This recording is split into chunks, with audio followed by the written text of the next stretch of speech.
Ontem à tarde Deus nos conduziu numa mensagem sobre as promessas e os seus cumprimentos.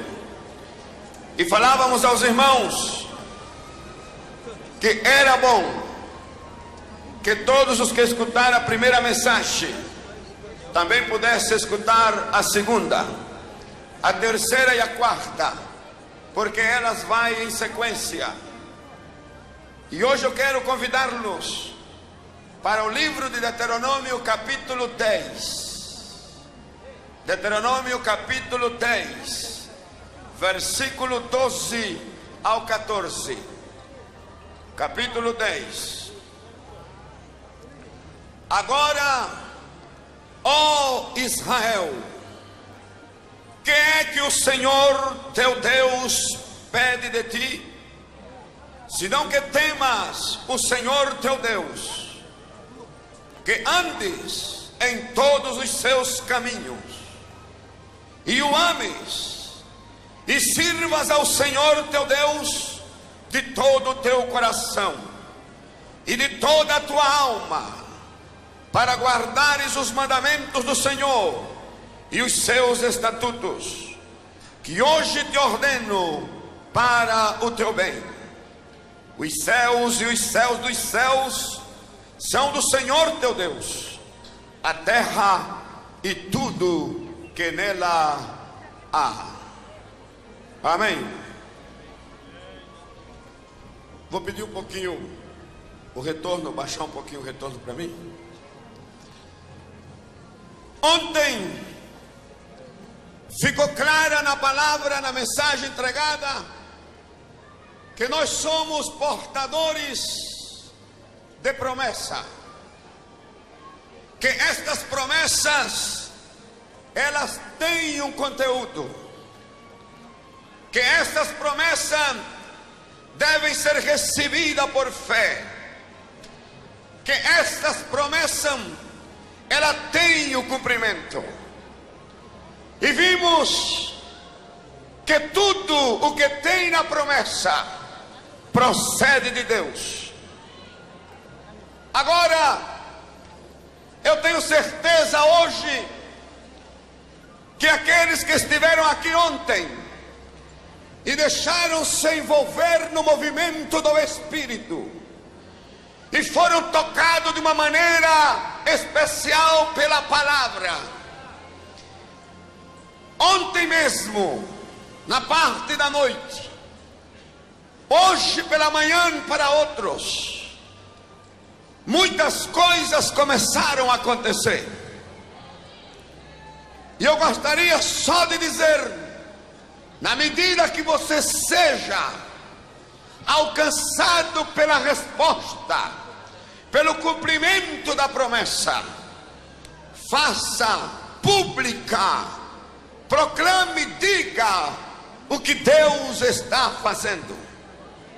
Primeiro, porque na palavra de Paulo aos Coríntios diz que Deus, todas as promessas nele é sim, e nele o amém, para a glória de Deus por intermédio nosso. Quer dizer que quando alcançado nós pela promessa, a realização da promessa na nossa vida, seja em coisas grandes ou pequenas, ela deve conduzir à exaltação e à glória ao nosso Deus. Agora, na segunda parte, a pergunta é o seguinte: o que deve fazer o portador da promessa? Ademais de tudo que nós vimos ontem, andar na direção dela, conhecer o seu conteúdo, ter certeza que a promessa está na vida, foi adquirida pela fé. O que deve fazer? O que é que Deus espera de nós? E olha aqui a palavra em Deuteronômio: 5 condutas tem que prestar atenção, cuidá-las, os portadores de promessa. Tem que esforçar-se para andar, para conhecer e para fazer aquilo que Deus está pedindo. A primeira conduta, a conduta do temor reverente. Diz Moisés ao povo: o que é que Deus pede de ti, senão que temas ao Senhor teu Deus. A palavra temor, cada vez que nós vemos ela, ouvimos, ela causa em nós uma sensação negativa, porque nós associamos temor com medo, com o pânico. Porém, nesta escritura, a palavra temor não se refere a medo, tampouco se refere ao pânico. Fala de reverência, de reconhecimento àquele que é o Senhor dos céus e é o Senhor da terra, e aquele que é o Senhor da vida, pois foi Ele que nos fez, e ovelhas somos do seu prado, e Ele tem direito na criação, portanto Ele tem também direito de programação na nossa vida. A vida depende dEle, e vai até quando Ele quer que vá. Ninguém passa os limites postos por Ele. É importante que a criatura saiba que ver a Deus como Ele é, essa é a maneira correta e demonstração de um temor reverente. Reconhecê-lo. A ciência está trazendo novos descobrimentos e está trazendo ao povo, ao mundo, notícias que não eram conhecidas. Por exemplo, descobriram que entre as milhões de estrelas existentes, milhões de seres celestes que estão criados no firmamento, ou de objetos, de coisas, agora eles descobrem que ainda está sendo formada novas galáxias, e eles estão apontando com as suas câmaras ultramodernas e se assombra daquilo que está sendo criado. Esta semana mesmo, uma nova publicação descobre um novo sistema solar que está aproximando do nosso, 42 anos-luz apenas, e eles enfocando estão admirados, e a pergunta é: por que ainda não conhecíamos isso? E a resposta é uma só. Primeiro, Deus não mudou, Deus é o mesmo, e quando a palavra dele ordenou que as coisas fossem feitas, fossem criadas, a palavra não perdeu vigência no tempo, e até hoje a palavra está criando, até hoje a palavra está em movimento, e nós que somos a criatura, a imagem e a semelhança de Deus, somos o centro de toda a criação. Os olhos de Deus, a mente de Deus, o coração de Deus está posto, não é nos astros, nem nas coisas que foram criadas antes, nem naquelas que estão sendo criadas agora, nem naquelas que vão ser criadas amanhã. Os olhos de Deus estão postos no homem e na mulher, que é a imagem e a sua semelhança.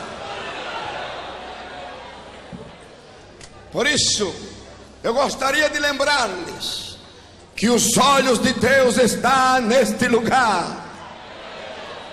Ele está olhando para ti, Ele está olhando para a tua vida, E Ele quer saber mais de ti. Ele quer ouvir a tua voz. Ele quer ouvir o teu gemido. Ele quer ouvir o teu choro. Ele quer ouvir a tua queixa. Mas Ele também quer ouvir o teu desejo. Jeremias 29:11 diz: eu sei os pensamentos que eu tenho acerca de vós. Pensamento de paz eu tenho e não de mal, para vos dar o fim que esperais. Primeira coisa, Deus pensa em nós. É um grande telegrama que chega esta tarde, e não vem pelo correio comum, vem pelo correio do Espírito para dizer-te: Deus está pensando em ti esta tarde. Segundo, Ele te deu liberdade para que você determine, diga, concluya o que é que você espera. Então o texto diz: para dar-nos o fim que esperais. Neste contexto, cada um de nós desenvolvemos então o temor reverente a Deus. Não o medo, não o pânico, senão toda a nossa reverência a Ele. Agora, se uma pessoa demonstra a conduta do temor reverente, ela demonstrará dessa maneira: primeiro, não vai pôr condição a Deus na área da adoração, na área do louvor, na área da entrega devocional. O culto para o crente não é um sacrifício, é uma verdadeira festa. Aproximar-se de Deus não é uma penitência, é um prazer. Vir na sua casa é envolver-se na glória do Altíssimo. Assim que Ele não põe condição a Deus. Não importa quanto tempo seja necessário ficar de joelho, não importa quanto tempo seja necessário deter-se nas Escrituras para ler e para conhecê-la, não importa quanto tempo seja necessário, quando convidado para o jejum, passar no jejum os dias que o Senhor requeira. Não importa quantas horas de vigília a pessoa possa fazê-la. Igualmente o que nós estamos vendo aqui nestes dias, não importa a que hora começa o trabalho, nem a que hora termina. Alguns entram aqui e não saem até que conclui tudo, porque não há condição para Deus. A pessoa não põe condição no plano da entrega a Deus enquanto ao espiritual.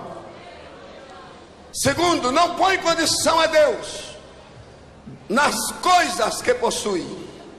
Eu quero que me ouça com paciência essa parte.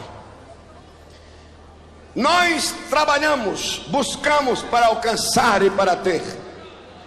Então logo alcançamos, então logo nós temos.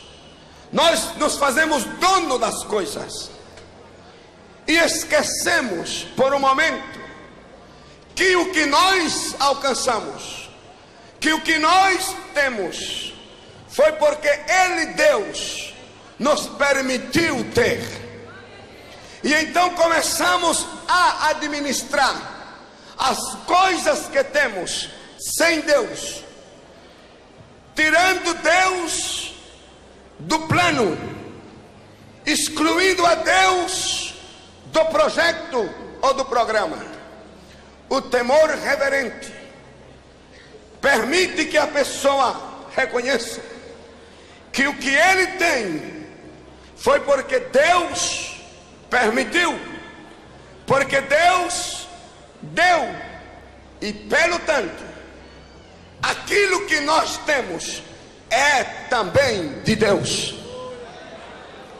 É de Deus a casa, é de Deus o carro, é de Deus o salário, é de Deus o negócio, a indústria, o comércio, a fonte do ingresso é também de Deus.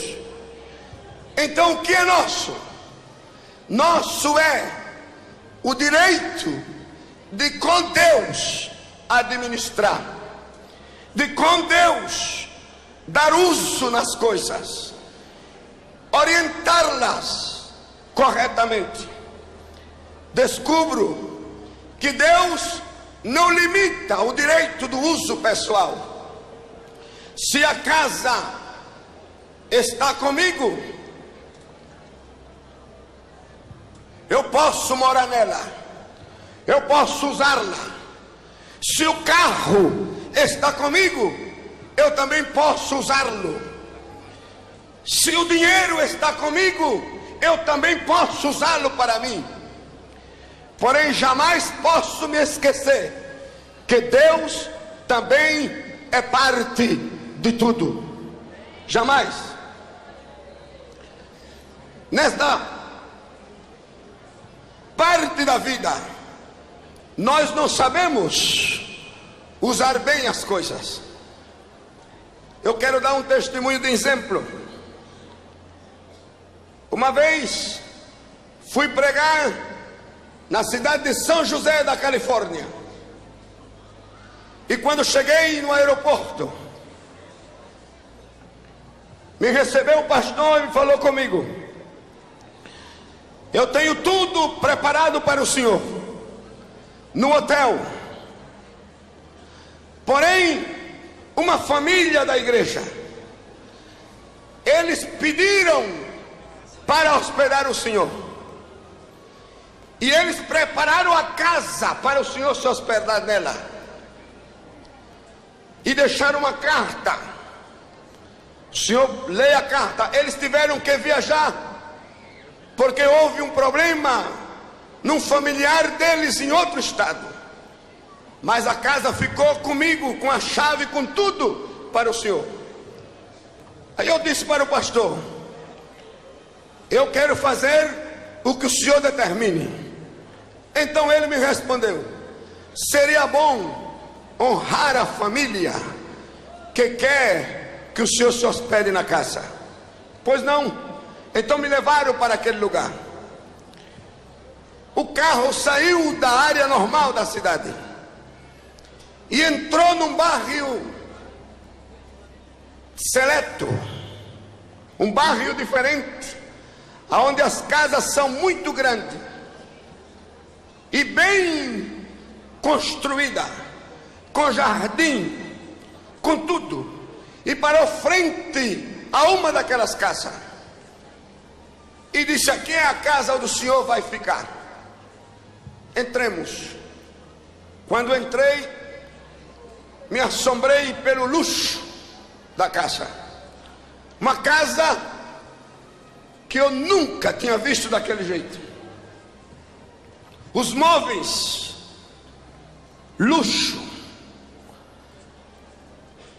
Passamos para a sala principal e havia uma nota na mesa que dizia: Pastor Satírio, bem-vindo à nossa casa. Agora a casa é sua. Durante os dias que o senhor estiver aí, queremos que o senhor desfrute da casa, de tudo que nela há. Está preparado para o seu uso. O carro está na garagem, um Alfa Romeo. Aqui há um envelope com $200 para a gasolina que o senhor precisar. A geladeira está completa. Não falta nada na casa que uma pessoa precise ter. É a nossa felicidade que o senhor desfrute de tudo. E então eu falei com o pastor: é muito para mim. Levantei a mão e orei ao Senhor agradecendo. E me lembrei da minha condição passada.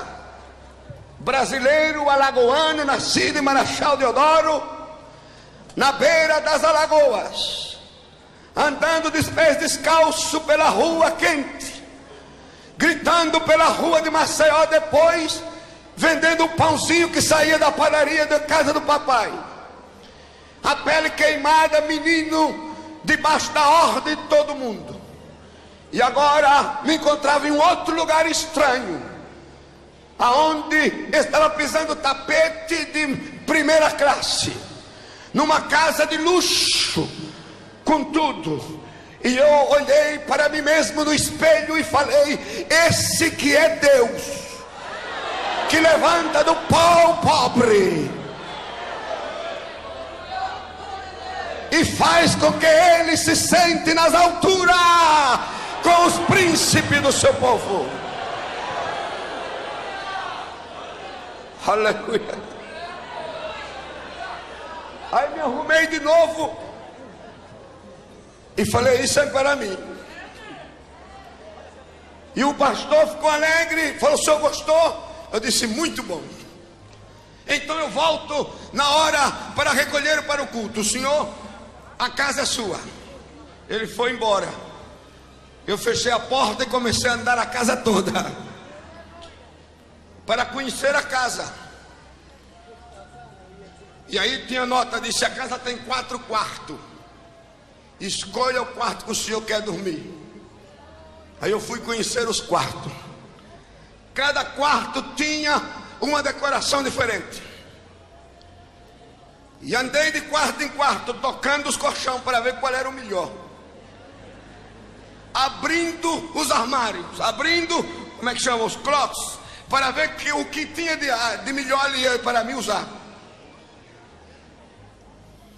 Aí quando cheguei num principal, toquei o colchão se moveu. Eu me assustei um pouco, nunca tinha tocado num colchão assim. Aí como matuto eu fui de novo tocá-lo e vi que o colchão era de água. E eu pensei: diga, a primeira noite vai ser desse. Eu nunca dormi num colchão de água, eu vou dormir hoje.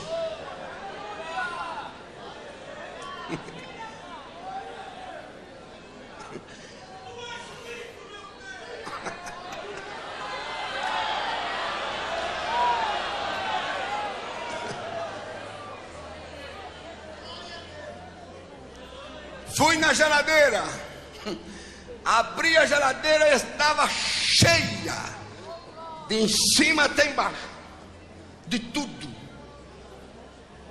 coisa que eu nunca tinha visto na vida.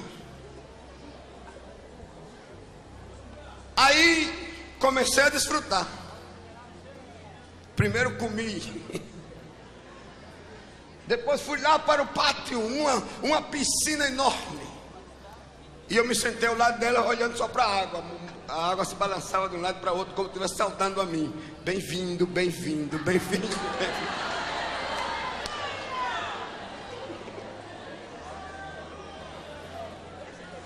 Fui lá para a garagem. Alfa Romeo novinho em folha, cheirando a novo. Abri o carro, entrei nele, pus a chave. Quando liguei, o motor do carro silencioso, o portão se abriu sozinho. Fiquei assustado olhando para trás. Saí, dei uma volta, voltei e entrei com o carro no lugar e desfrutei aquela tarde, depois do culto, aquela noite, 3 dias naquela casa, de tudo que tinha lá. Só que eu não podia esquecer que a casa tinha um dono. A casa tinha um dono. Eu estava nela, tinha direito a tudo dela, mas ela tinha um dono. E aprendi uma grande lição: receber e saber soltar. Quando terminou o tempo, arrumei as maletas e vamos embora de novo. E ficou tudo lá: a casa, a geladeira, as coisas que sobrou que eu não pude comer, a piscina, o colchão de água, todos os demais móveis, tudo ficou. E eu fui embora. Nunca mais voltei naquela casa. Mas ela me serviu por 3 dias. Sabe que saindo dali o Senhor me deu essa lição. Disse: fala para o meu povo que tu aprendeste nesses dias, que tudo que o meu povo tem é também meu.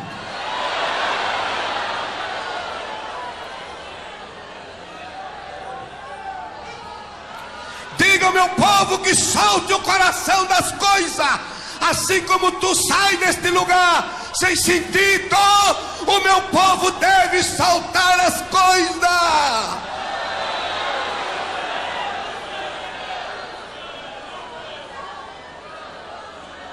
Você tem casa? A casa também é de Deus. Você tem carro? O carro também é de Deus. Você tem empresa? A empresa também é de Deus. Você só administra o tempo necessário. Quando termine o tempo, o dono real também vem para tomar lugar nela.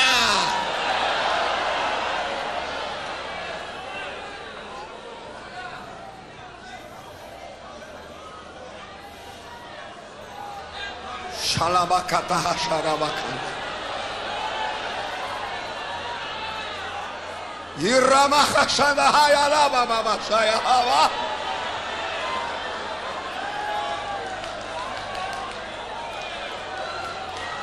Você tem dinheiro? Lembre-se que esse dinheiro também tem dono. Ele está na tua mão para que administre, mas há outro que também tem parte nele.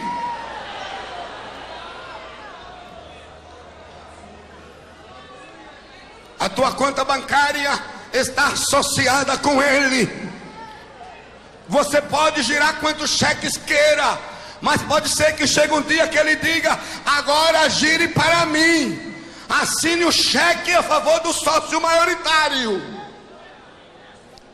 E qual é a reação nossa? Então nós nos sentimos que somos dono de tudo sozinho e ignoramos a Deus. E a pergunta então é: aonde está o temor reverente? Aonde?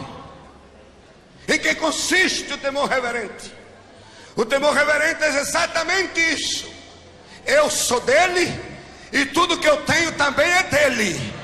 E ele me permite que eu administre, mas na hora que ele quiser ele vem e ele entra comigo. E ele pode dispor da maneira que ele quiser. Assim que se ele quer a casa, aqui está a casa, Senhor. Se ele quer o carro, aqui está o carro, Senhor. Se ele quer a minha fonte de ganho, aqui está a fonte de ganho, Senhor. Toma e faça como tu queira que seja feito. Se o povo de Deus chegasse a esta compreensão, não só viveria melhor, senão que a obra de Deus não sofreria nenhuma necessidade, porque tudo está enfocado então ao favor da obra de Deus. E quando eu falava aqui para vocês, eu vi uma mão que se estendeu daqui até lá do outro lado. E o Espírito Santo me diz: diga ao meu povo que a minha mão jamais deixará ele só. Eu tenho abundância de bens e quero que o meu povo viva e viva com abundância. Aleluia.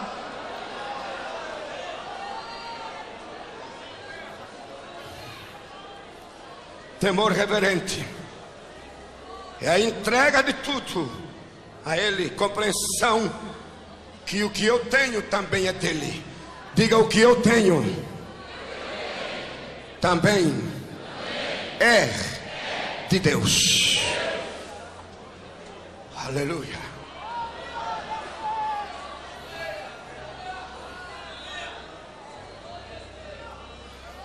Nós também temos família. E o temor reverente não nos deixa por condição em relação com Deus e a família. Explico.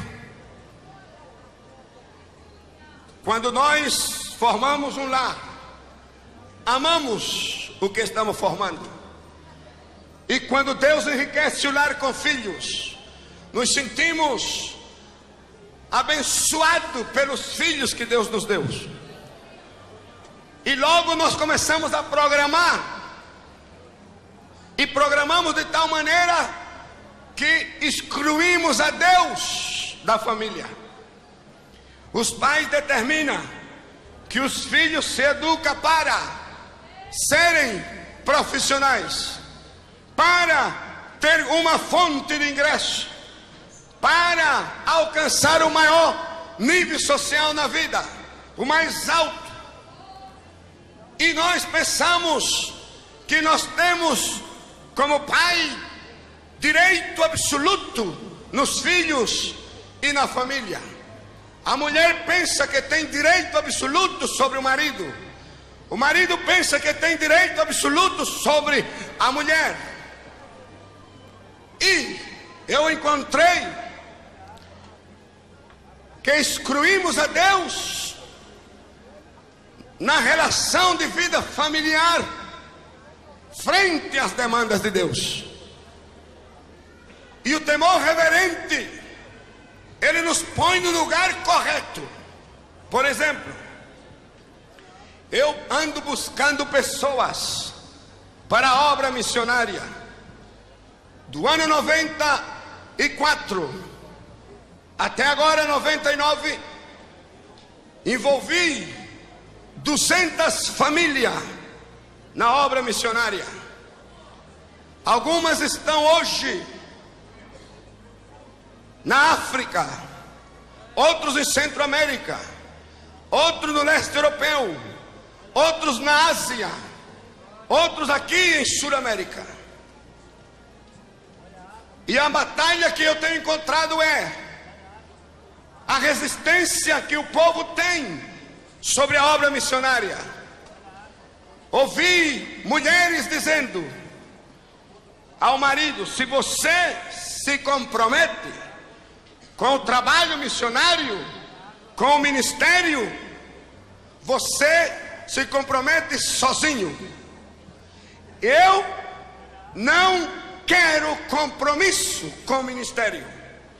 Eu não me casei com missionário.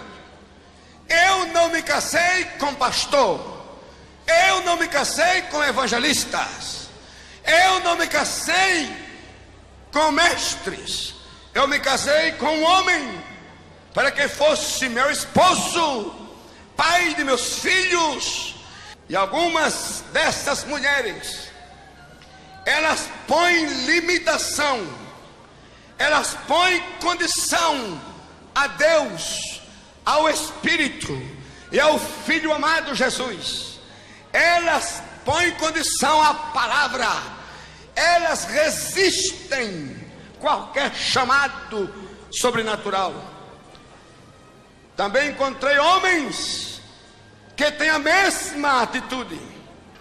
Não aceita quando a mulher se envolve no trabalho e até mesmo em coisas menores, cantar no coro, participar de alguma atividade permanente na igreja. Eles dizem: eu não quero que você se envolva nisso. Eu a quero em casa, cuidando dos filhos, cuidando de mim. Esse negócio de igreja é para os cultos regulares. Quando eu for, você vai. Missão, nem pense. Ministério, nem pense. E estes homens põem barreira põe em condição a voz de Deus. Também ouvi homens e mulheres que são pais dizendo: meus filhos não se vão envolver na obra missionária. Vocês estão estudando nos melhores colégios, vocês estão nas melhores faculdades, vocês estão predestinados para ser profissionais, para ter um título importante. Não se meta com o assunto de ministério, não se envolva com o assunto de missões. Eu estava em um lugar outro dia, numa reunião como essa, e depois uma pessoa falou comigo: é exagerada a forma como incentiva as missões, e muitos jovens adolescentes, emocionados pela pregação, pela palavra dos pastores, preferem sacrificar os estudos, preferem sacrificar o futuro, para que de uma maneira fanática se envolva com a obra missionária. Pais revoltados com o trabalho missionário, famílias revoltadas com o trabalho missionário. Os pastores que estão nesse plano de trabalho, eu penso que têm ouvido tipo de vozes e críticas dessa natureza. Então, quando aquele cavaleiro terminou de falar, eu perguntei a ele: o senhor teme a Deus? E ele disse: sim, porque eu sou crente. Eu disse: eu duvido que haja temor na sua vida para com Deus, porque se há temor, não há condição para Deus. E disse para ele: você não é dono da família. É uma hipocrisia. Às vezes em cultos como esse, quando nós falamos do pai Abraão, que foi chamado por Deus para levar o filho ao Monte Moriá e ali entregá-lo como oferta, nós choramos quando se faz ênfase no desprendimento de Abraão. Nós vemos uma entrega total, porém quando toca a nós, o assunto é de outra maneira. E eu pergunto: por que choramos pelo filho dos outros e não somos capazes de soltar o nosso? Porque sentimos bem com a figura bíblica da família alheia, aquela que estava há séculos passados. O Deus dos séculos passados é o mesmo Deus do presente.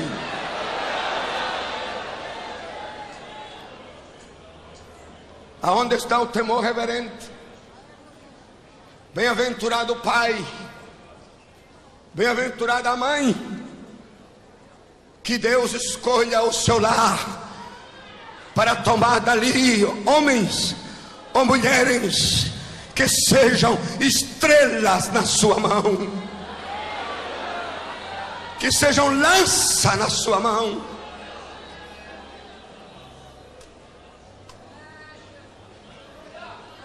Eu tinha essa convicção, sempre tive, porque primeiro aconteceu comigo, como jovem casado, pai de família. Mas como todos nós, eu sou bem próximo aos meus.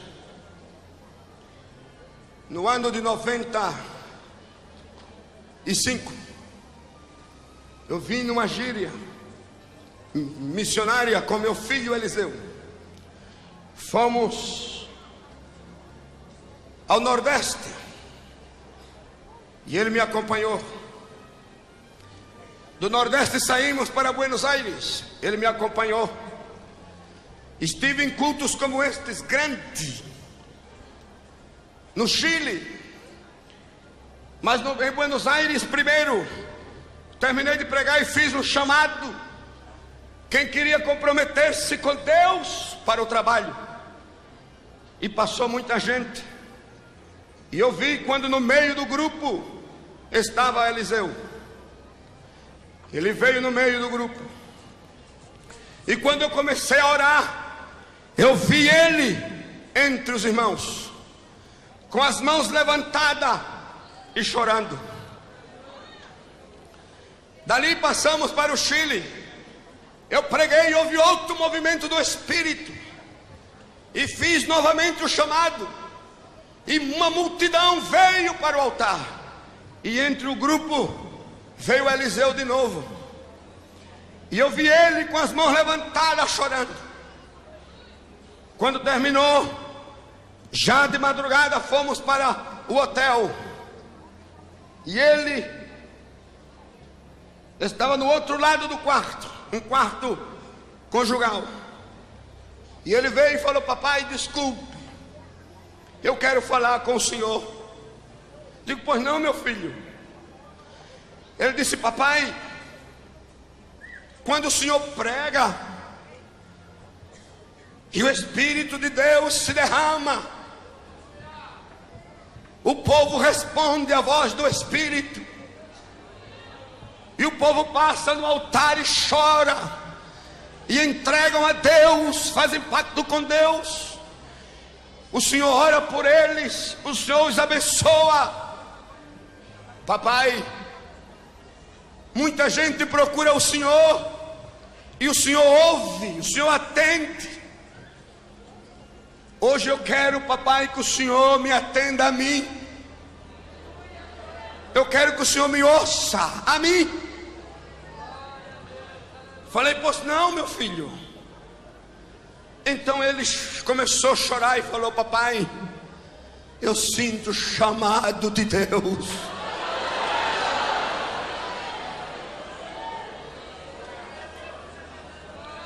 Eu quero pôr a minha vida nas suas mãos, não como filho agora. Eu quero pôr a minha vida nas suas mãos, como obreiro. Eu quero ser obreiro. Se ajoelhou e eu orei por ele.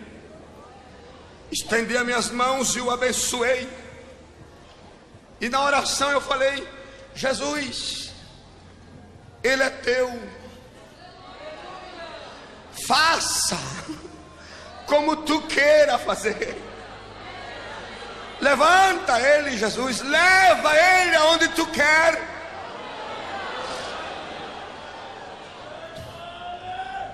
Depois ele se levantou, nos abraçamos e choramos juntos. E o resto da noite dormimos em paz. Terminou a viagem, voltamos em casa. Ele é casado, pai naquele tempo já de 3 filhos, 3 netos, tudo pertinho. Aquela vida bonita. Quando chega fim de semana, todo mundo vem para casa comer galinha, macarrão, conversar, falar. E eu me esqueci da oração. E eu me esqueci daquilo que aconteceu na Argentina e do que aconteceu lá no Chile. Não passou muito tempo, como 3 semanas depois, estávamos exatamente um domingo com todo mundo ali. Toca o telefone. E um pastor de uma igreja a 1.130 quilômetros falou comigo, disse: pastor, uma obra que nós tínhamos começado estava crescendo, já ia com mais de 2.000 crentes. Pastor, eu fiquei sem músico, eu não tenho ajuda. O nosso músico teve que ir-se, porque foi para a faculdade estudar em outra cidade. E isso criou um vazio enorme aqui na igreja. Então eu estou falando por telefone e digo: vamos orar a Deus para que Deus dê um músico e um obreiro para que fique ao seu lado. Quando eu estou falando isso, Eliseu se põe de pé no outro lado da mesa e levanta a mão e diz: eu sou músico.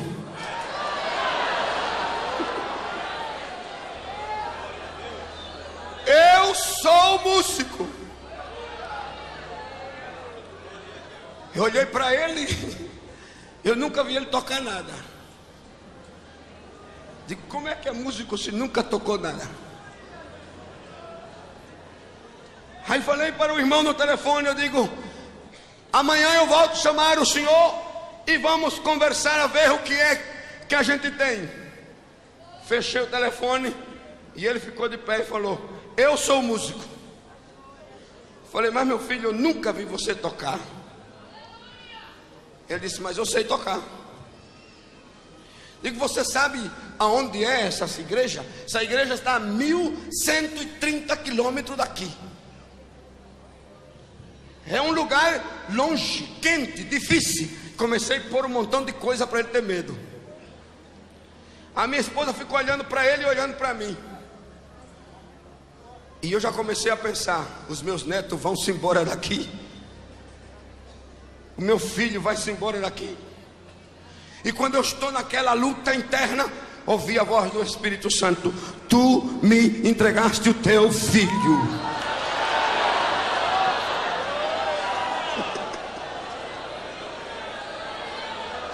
Solta ele, solta.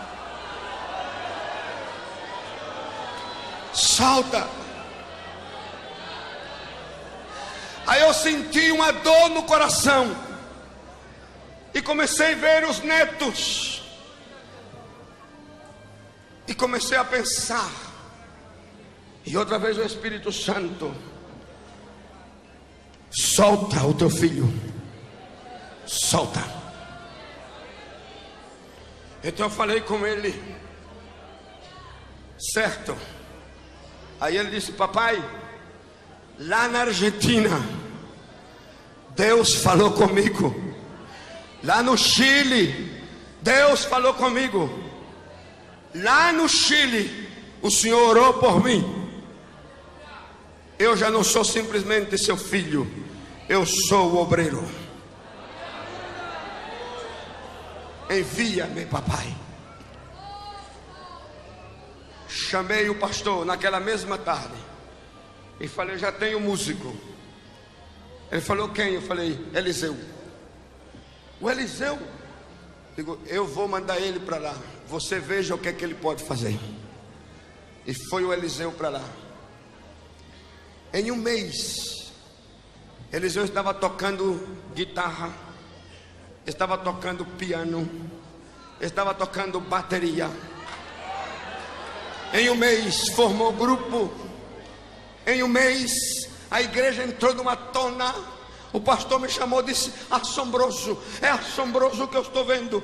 O que é que você está vendo, irmão? Ele disse. Eu falei: conte para mim, conte depressa. Ele disse: é assombroso ver a maneira como ele se move no meio dos instrumentos.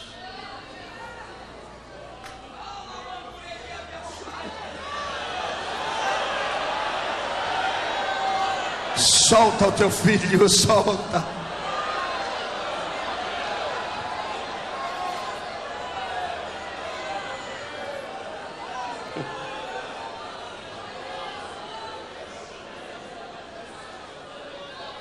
Terminando o mês, ele mesmo me chamou por telefone e falou: papai, estou no lugar certo. Quero que o senhor permita que eu vá pela minha família. E eu disse: está permitido. Veio, reuniu tudo que era dele e se arrumou para ir embora. Aí começou a hora da despedida. Fomos para o aeroporto. Já na passagem, o abraço, o beijo nele, na nora, nos netos, a minha esposa, lágrimas. E quando ele passou para o outro lado, eu falei com a minha esposa: já não é nosso, é de Deus. E é do ministério.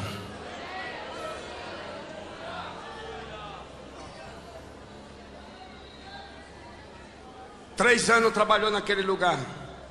Agora foi enviado para outra cidade na Venezuela. Em um mês, culto todas as noites. Já leva mais de 450 crentes na igreja.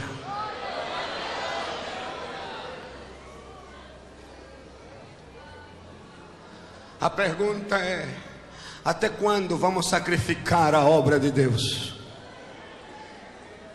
Até quando você sacrifica a obra de Deus? Até quando você detém os teus filhos em casa? Até quando você põe condição a Deus? Se existe temor reverente, então tudo é de Deus.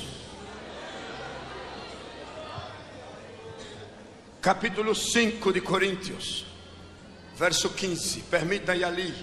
Eu estou sentindo que Deus quer fazer uma coisa agora. Agora mesmo Ele quer fazer.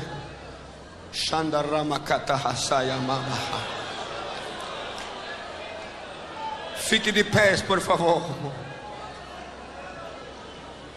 Todos de pés.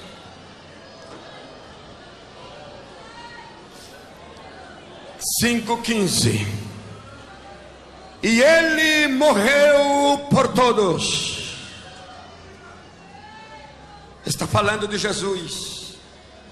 Para que os que vivem não vivam mais para si, mas para aquele que por eles morreu e ressurgiu.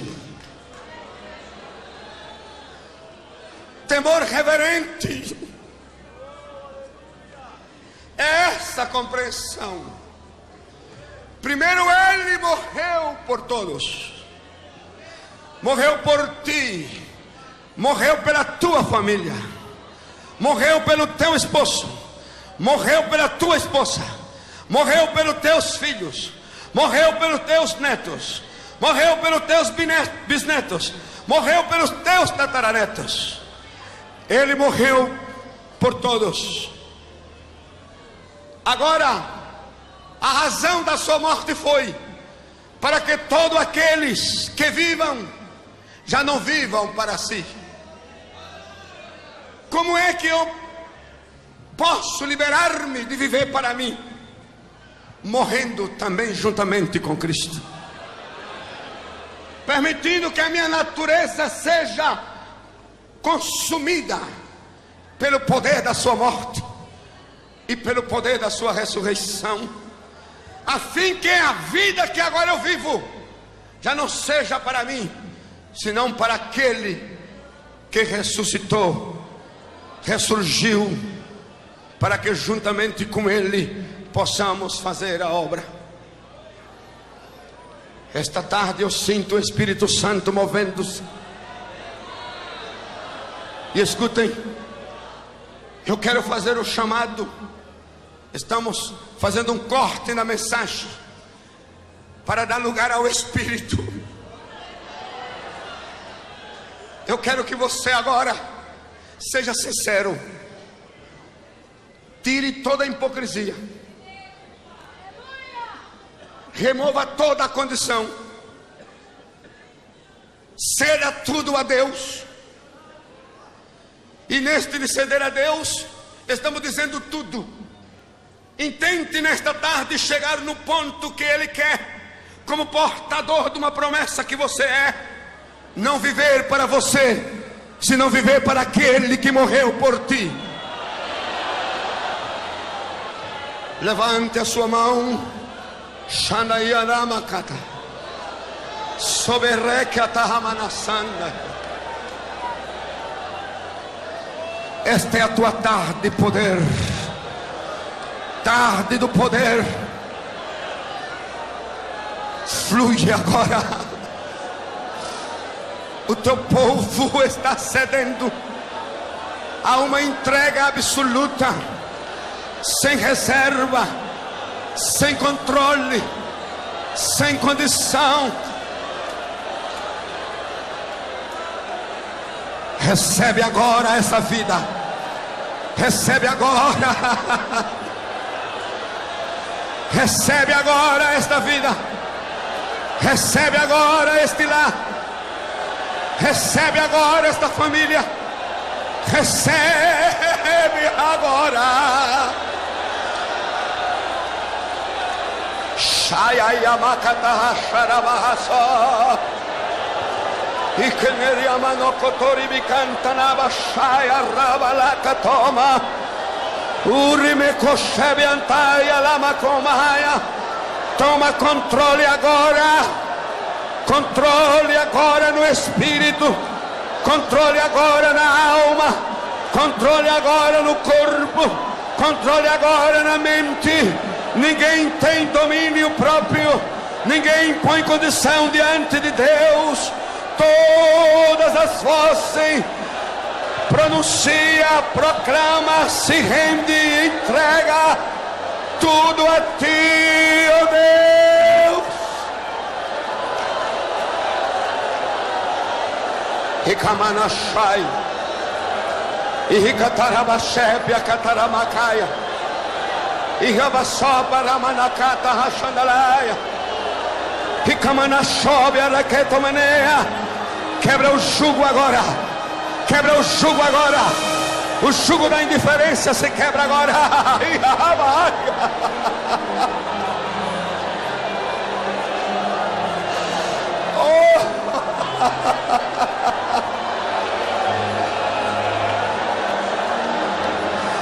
Desce poder, desce o poder, desce o poder.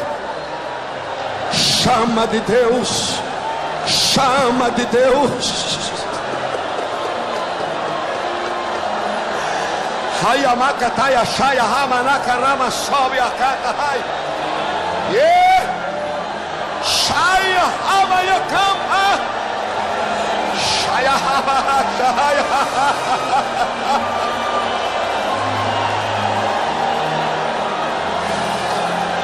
Shama hamayakaya.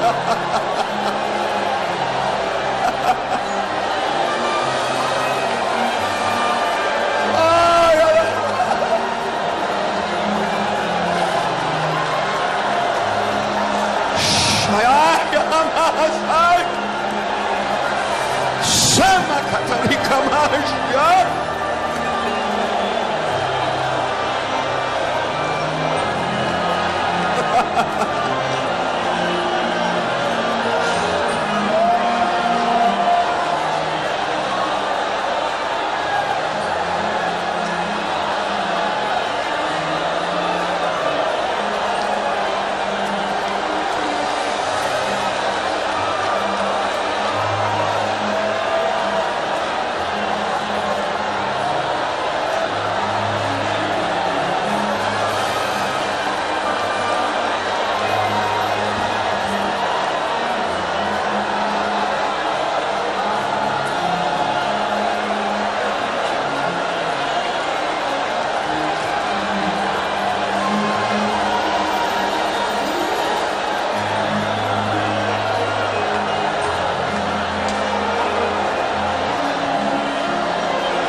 Afinar a voz, e nós tínhamos dificuldade com ele, porque quando nós íamos cantar a igreja, os hinos do nosso cantor, Juanito queria cantar conosco, e quando ele soltava a voz dele, desentonava qualquer que estivesse dirigindo, e até a congregação.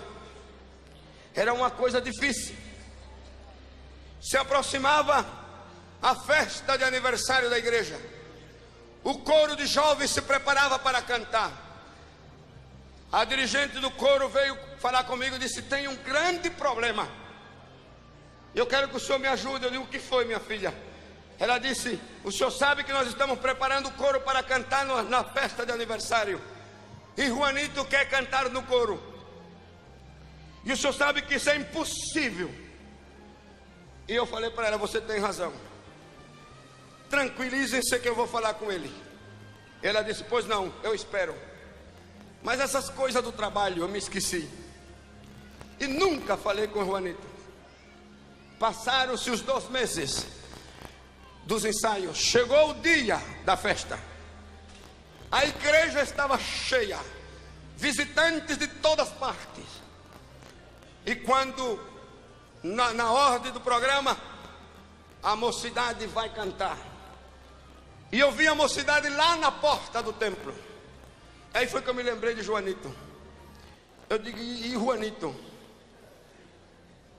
E fiquei preocupado. O que foi que passou com ele? O que foi que aconteceu? Mas quando já anunciaram que a mocidade ia entrar, a mocidade entrou.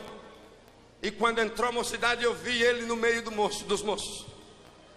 Porque era fácil encontrá-lo pela sua forma, a dificuldade que ele tinha de caminhar. E quando eu vi ele, dentro de mim falei, meu Deus, e agora?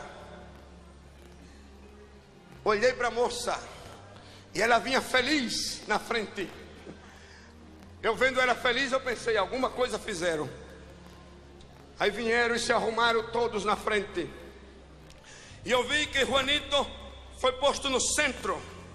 Ao lado direito, outro moço mais alto que ele. Ao lado esquerdo, outro mais alto que ele. Atrás dele, outro mais alto que ele. E ela olhou para mim, a dirigente olhou para mim, e eu olhei para ela como perguntando, e agora? Então ela dissimuladamente sorriu. E eu entendi a mensagem. Tranquilo, pastor. Iam cantar aquele coro que é bem conhecido em Centro-América. América será para Cristo. Então ela deu o sinal, a música entrou e todos começaram a cantar. A América será para Cristo, o único caminho hacia Deus. E quando começou a cantar, a voz de todos os jovens entraram e a glória de Deus desceu. Ninguém sabia por quê. Todo mundo começou a chorar. Chorava os jovens cantando, chorava a igreja, chorava o altar. Até que terminou o cântico, todo mundo chorando. Quando terminou o cântico, a mocidade começou a desfilar de novo e foi embora. E nós ficamos mais de 20 minutos debaixo do poder e da glória. Quando terminamos a reunião, à 1:30 da tarde, procurei a moça e perguntei, o que foi que passou com o Juanito? Ela falou, não, pastor, eu não voltei a falar com o senhor porque Deus me ajudou a encontrar uma forma para que Juanito pudesse cantar com a gente. E conversei com todos que pudéssemos suportá-lo, cobrir ele com amor. Então nós ensaiamos com ele no meio, como o senhor viu, e a voz de cada quem ao lado dele cobria a voz dele. E graças a Deus saiu bem. E eu falei, muito bem. Uma semana depois, as pernas de Juanito se endireitou. Os braços de Juanito se endireitou. A cara dele, que era torcida, voltou no lugar. Um ano depois, ninguém sabia que Juanito havia sofrido pólio. Hoje Juanito é um homem casado, pai de família, é empresário, tem a sua própria empresa e triunfa. Sabe por quê? Porque o amor cura, o amor sana, o amor... Aleluia.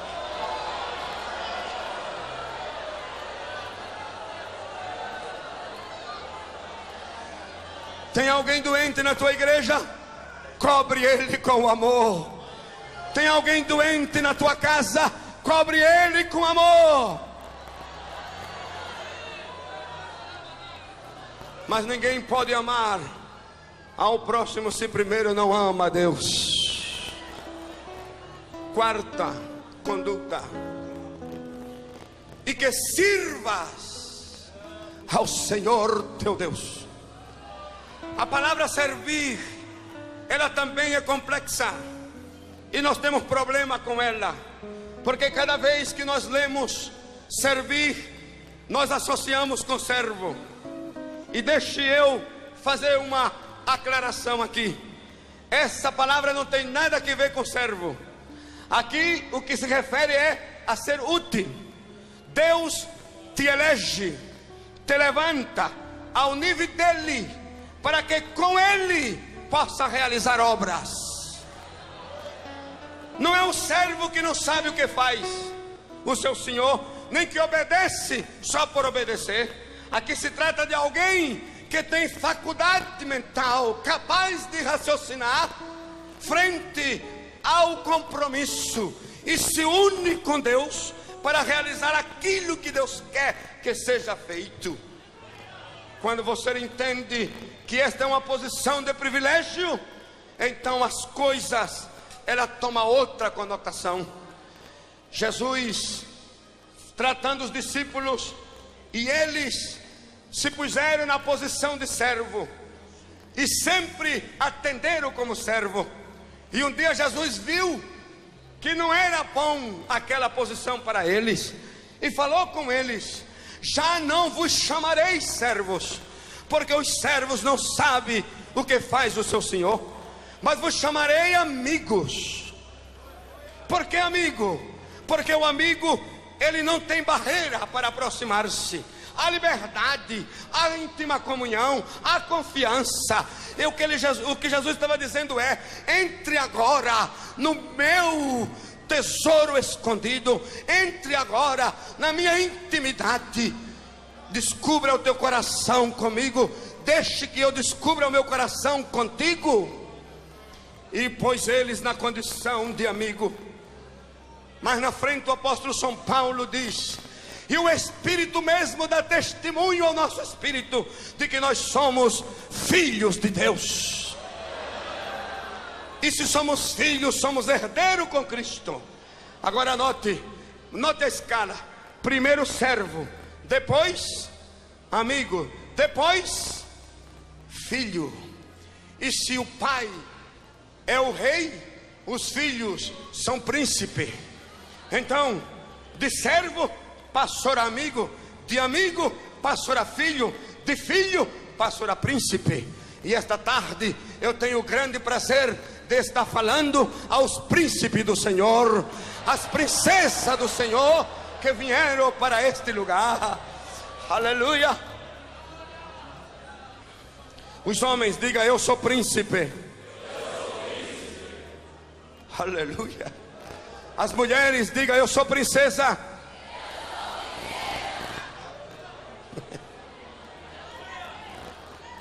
Então, se você não é príncipe e princesa, ande como príncipe. Levanta a tua cabeça, caminha como príncipe, fale como príncipe, atue como príncipe.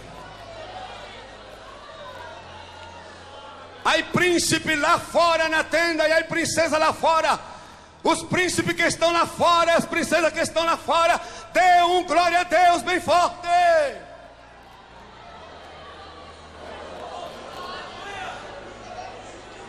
Quase não se ouviu aqui adentro.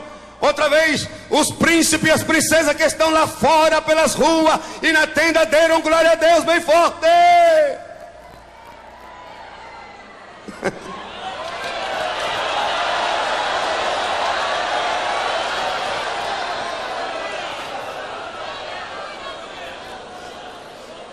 Olhe para o seu companheiro e diga: tu és um príncipe.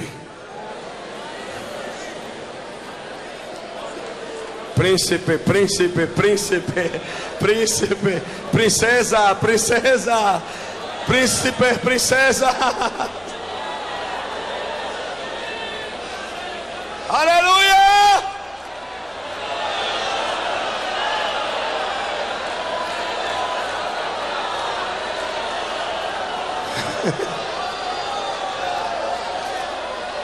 Agora,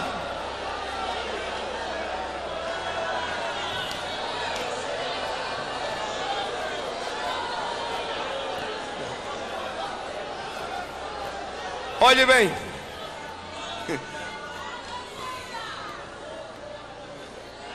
O ano passado estávamos na construção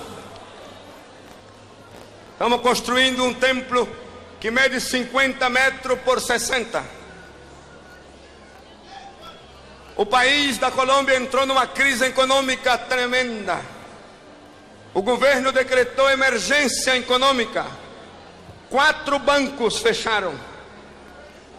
Numa só semana, 4 bancos fecharam, quebrando, faltando a capacidade de atenção. E nós vimos prejudicada a construção. E faltava ainda muita coisa. E eu precisava cobrir com dinheiro líquido mais de 100 milhões de pesos.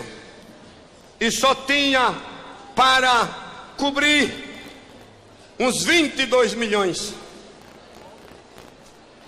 E eu amanheci o dia orando ao Senhor. Senhor, eu preciso fonte de ingresso. Eu preciso recurso. E então ele me respondeu: tu és príncipe. Vai para o teu banco e toma o dinheiro que tu precisa lá. Nós temos conta bancária em vários bancos. Mas imediatamente eu perguntei dentro de mim: que banco? E a resposta: Banco Tequendama. Então me arrumei bem. Tomei um banho de meia hora. Gastei todo o sabonete naquele banho, como príncipe.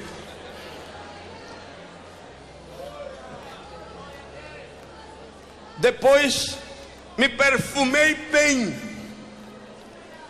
Vesti a melhor calça, a melhor camisa, o melhor sapato. E a minha esposa perguntou: onde é que você vai? Digo: eu vou para o meu banco. Você tem banco?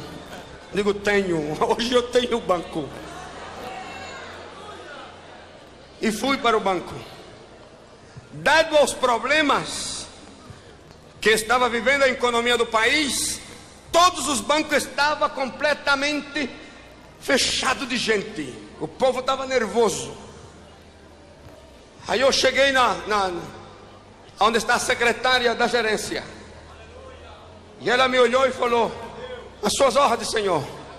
Falei: quero falar com o gerente. Então ela falou: da parte de quem? Eu digo: diga a ele que o príncipe está aqui.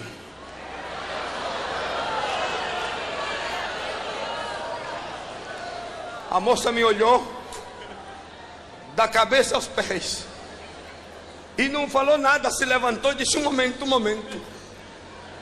E foi para lá. E voltou meio desconfiada e falou: siga, senhor príncipe.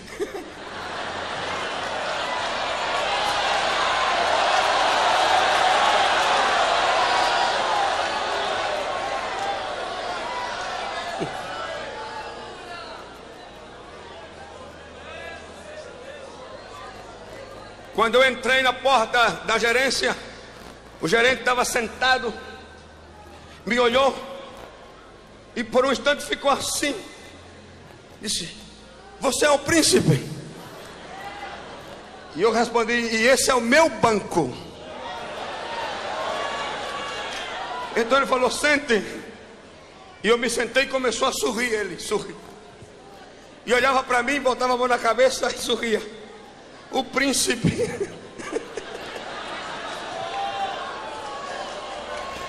E olhava outra vez, o príncipe.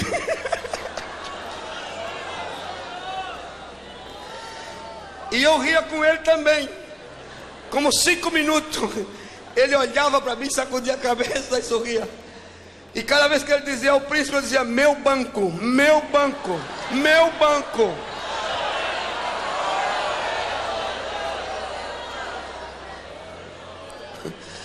Aí quando ele já pôde tomar controle, eu senti que Deus estava ali. Aí ele falou: o que é que o senhor manda, príncipe? Eu falei, din-din.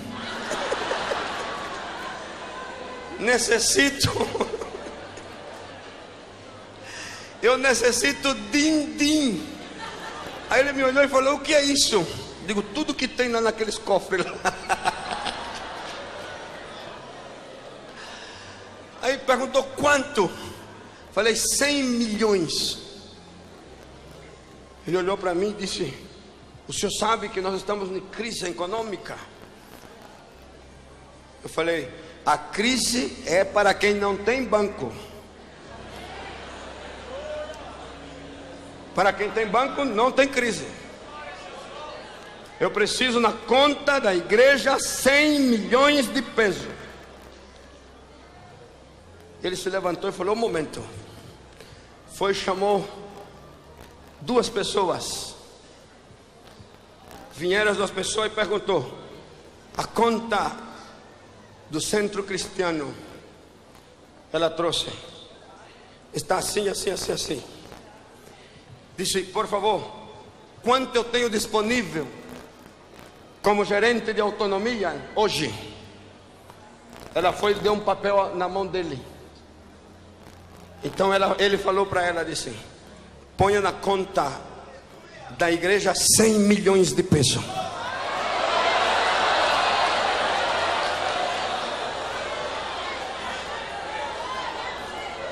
E se levantou e estendeu a mão e falou, está servido, príncipe. Aí eu falei, o senhor fez um bom trabalho. Esse é o meu banco, obrigado. Sim. Escutem. Conserve a humildade do servo. Conserve a comunhão do amigo. Conserve os direitos de filho. Use a autoridade de príncipe.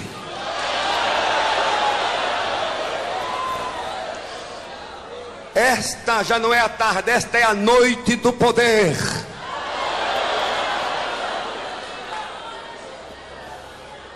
Aleluia. Você é príncipe. Você é príncipe. As irmãs que estão aqui são princesa. Eu quero fazer uma convocação agora. Eu estou deixando a última conduta, não posso falar dela. Vou fechar aqui. Amanhã a gente continua. Mas eu quero fazer uma convocatória, uma convocação. Quantos quer agora fazer uso da sua autoridade de príncipe? Fique de pé. Escutem. O príncipe não pede, o príncipe manda. Você agora vai ordenar que seja feita coisas. Você vai afetar o mundo espiritual. Você vai afetar o mundo sobrenatural. Você vai criar pelo poder da palavra, pela ordem sua. Os anjos vão ser ativados agora de uma maneira como nunca, debaixo da ordem do poder que está na tua boca.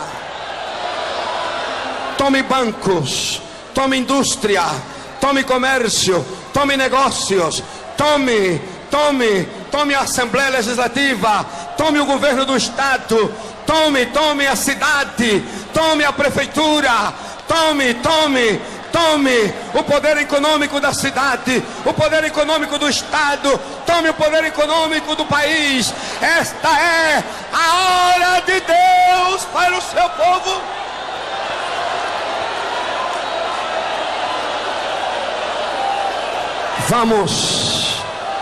Vamos, solta a palavra de príncipe.